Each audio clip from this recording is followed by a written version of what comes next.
কিছুদিন আগে আপনাদের সাথে একটি ভিডিও শেয়ার করেছিলাম যেখানে ম্যালকম গ্ল্যাডওয়েলের 10,000 ঘন্টার রুল সম্পর্কে কথা বলেছিলাম। আমার মনে হয় এই রুলটি এতটাই পাওয়ারফুল যে এটা আলাদাভাবে ডিসকাস করা প্রয়োজন। তাই সেই কারণেই আজ আমি আপনাদের সাথে এটা সম্পর্কে ডিটেলসে কথা বলবো।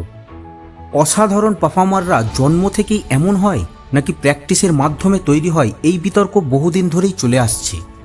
দুটো ভিউ পয়েন্টসকেই মানুষ সমর্থন ও বিরোধিতা করে। তবে যতদূর আমার মনে হয় যে কঠোর পরিশ্রমের মাধ্যমে 100% অসাধারণ পারফর্মার হয়ে ওঠা যায়। মেন বিষয় হলো এটা হওয়া সম্ভব। আর আজ এই ভিডিওতে আমি এমনই একটি নিয়ম শেয়ার করছি যা আপনার পছন্দের কাজের ক্ষেত্রে একজন এক্সপার্ট হয়ে উঠতে হেল্পফুল হবে। আর এটা প্রতিটা ধরনের কাজের জন্য অ্যাপ্লিকেবল হবে, তা পড়ানোর কাজ হোক বা রান্না করা, গান করা বা খেলাধুলা, যা কিছুই হোক। তাই আপনি এই নিয়ম ইগনোর করতে পারবেন না। তাহলে আসুন জানা যাক এই রুলসের ব্যাপারে।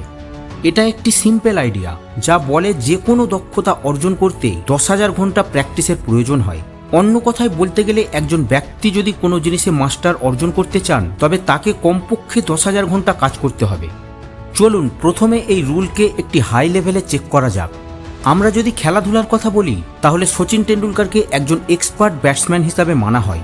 তবে তিনি কি এমন হওয়ার আগে 10,000 ঘন্টা প্র্যাকটিস করেছিলেন? আমার মনে হয় তিনি অবশ্যই করেছিলেন। সচিন 16 বছর বয়সে ভারতীয় দলে যোগ দেন, আর তিনি তখন থেকে ক্রিকেট খেলতে শুরু করেন যখন তিনি ঠিকমতো ব্যাটও ধরতে পারত না।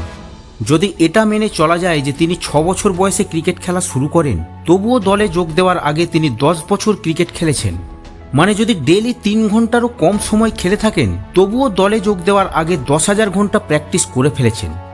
বিল গেটসও হার্ভ ইউনিভার্সিটি ছাড়ার আগে 10,000 ঘন্টা প্রোগ্রামিং করে ফেলেছিলেন। আপনি যে কোনো ফিল্ডেই দেখবেন, এক্সপার্ট অভিনেতা, ডাক্তার, প্রফেসর, তারা সবাই কঠোর পরিশ্রম আর 1000 ঘন্টার প্র্যাকটিসের পরেই আলাদা একটা ডেস্টিনেশনে পৌঁছেছেন। তার মানে এই রুলসে কিছু তো আছে।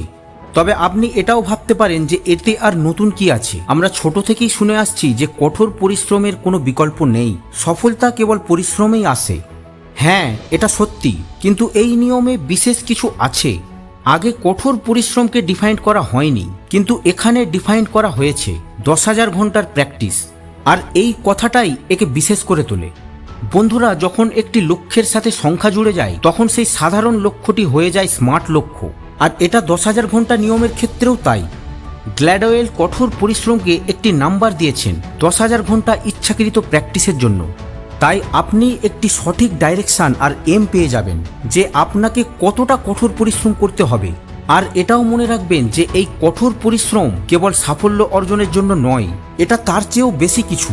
অসাধারণ হয়ে উঠতে, ইউনিক হয়ে উঠতে, ইঞ্জিনিয়ারের মধ্যে বেস্ট ইঞ্জিনিয়ার হওয়ার জন্য, টিচার্সের মধ্যে বেস্ট টিচার হওয়ার জন্য, ডিজাইনারের মধ্যে বেস্ট ডিজাইনার হওয়ার জন্য।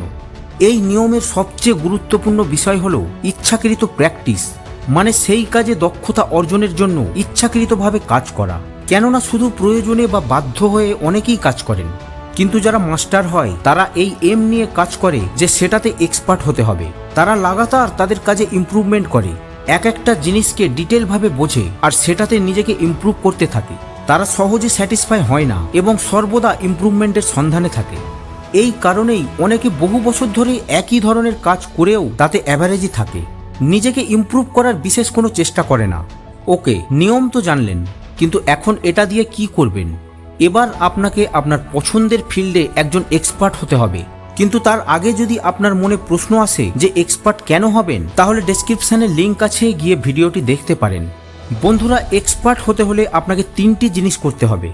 নাম্বার 1, আপনাকে ডিসাইড করতে হবে আপনি কোন ফিল্ডে এক্সপার্ট হতে চান। নাম্বার 2, আপনি কোন সময়ের মধ্যে হতে চান। নাম্বার 3, এবং আপনাকে প্রতিদিন কত ঘন্টা ইচ্ছাকৃত প্র্যাকটিস করতে হবে তা হিসাব করতে হবে, এবং তারপরে আপনাকে এটা বাস্তবে করতে হবে। প্রথম পয়েন্টে আপনাকে ডিসাইড করতে হবে আপনি কোন ফিল্ডে এক্সপার্ট হতে চান। তারপর আপনাকে সেট করতে হবে আপনি কত সময়ে একজন এক্সপার্ট হতে চান, 5 বছর বা 10 বছর, এবং তারপর আপনাকে একটু ক্যালকুলেশন করতে হবে। আই হোপ যে এই রুলটি জানার পরে এটা আপনাকে আপনার লাইফ প্ল্যান করতে আর সেটাকে সঠিক ডাইরেকশন দিতে হেল্পফুল করবে। বিশেষ করে যারা ইয়ং, তারা এখন থেকে একটি পার্টিকুলার স্কিল অর্জন করার পরিকল্পনা করতে পারেন। সময় খুব দ্রুত চলে যাচ্ছে, আপনি নিজেও জানবেন না কখন আপনি আপনার কনসিস্টেন্ট ফোকাস এফোর্ট করে একজন এক্সপার্ট হয়ে উঠেছেন। বন্ধুরা, কখনো কখনো গন্তব্যে পৌঁছানোর পথটি গন্তব্যের চেয়েও বেশি পুরস্কৃত হয়, আর হয়তো একজন এক্সপার্ট হওয়ার পথটিও এমন কিছু। তাই আসুন আমরা সবাই মিলে আমাদের গন্তব্যের দিকে এগিয়ে যাই। Happy journey.